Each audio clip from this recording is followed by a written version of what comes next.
राजस्थान में 2023 के लिए राजनीतिक दलों में जहां उठापटक जारी है, वहीं जीत के लिए भी चौसर बिछना शुरू हो गई है।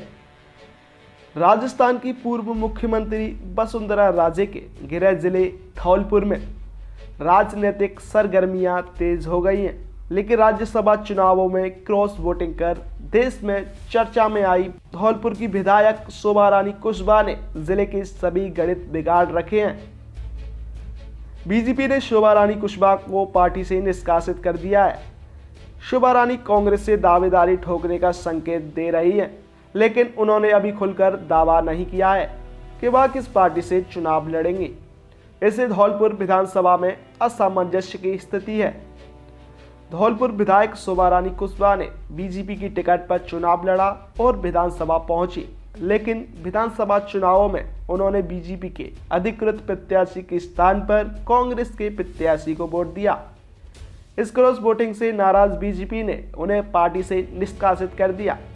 उस समय विधायक कुशवाहा ने पूर्व मुख्यमंत्री वसुंधरा राजे और बीजेपी पर बदखिलाफी के साथ कई आरोप भी लगाए थे। इसके बाद से धौलपुर विधायक शोभा रानी कुशवाहा अशोक गहलोत से अपनी नजदीकियों को सोशल मीडिया पर प्रदर्शित तो करती रहीं, लेकिन खुलकर उन्होंने कभी नहीं बोला कि आगामी चुनाव वे किस पार्टी से चुनाव लड़ेंगे। इसी के चलते उनके विरोधी अपनी रणनीति नहीं बना पा रहे हैं। जीजा शिवचरण कुशवाहा को हराकर बनी थी विधायक शोभा रानी कुशवाहा। धौलपुर विधायक शोभा रानी बीजेपी से चुनाव लड़ी, तब उनके ही जीजा शिवचरण कुशवाहा कांग्रेस में थे, उनके सामने थे।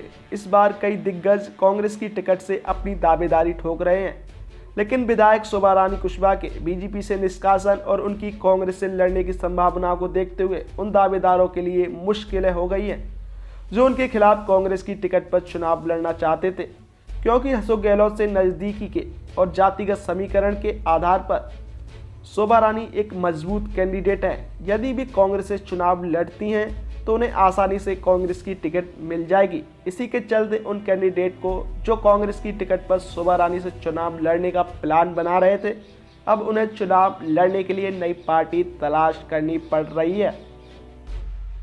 चलिए हम आपको बताते हैं कि शोभा रानी कुशवाहा ने कैसे बदले चुनावी समीकरण। इधर बीजेपी दो धड़ों में बटी हुई है। एक तरफ पूर्व मुख्यमंत्री गुट के लोग हैं जिन्हें बीजेपी पूछ भी नहीं रही, तो वहीं दूसरी पूनिया गुट के लोग हैं। धौलपुर बीजेपी के सभी पदाधिकारी पूनिया गुट के लोग हैं। ऐसे में असामंजस्य की स्थिति बनी हुई है कि बीजेपी किस पर दाव खेलेगी।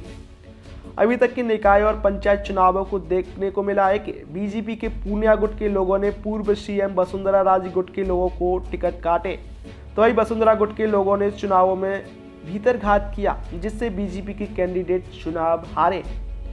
ऐसे में कौन सा विधानसभा चुनावों में बीजेपी का कैंडिडेट होगा, इसे लेकर पार्टी बीजेपी के ही किसी नेता को टिकट देगी या कैंडिडेट जो कांग्रेस में रहकर शोभा रानी कुशवाहा से चुनाव लड़ना चाह रहे थे उन पर दांव खेलेगी, इसे लेकर कयास लगाए जा रहे हैं।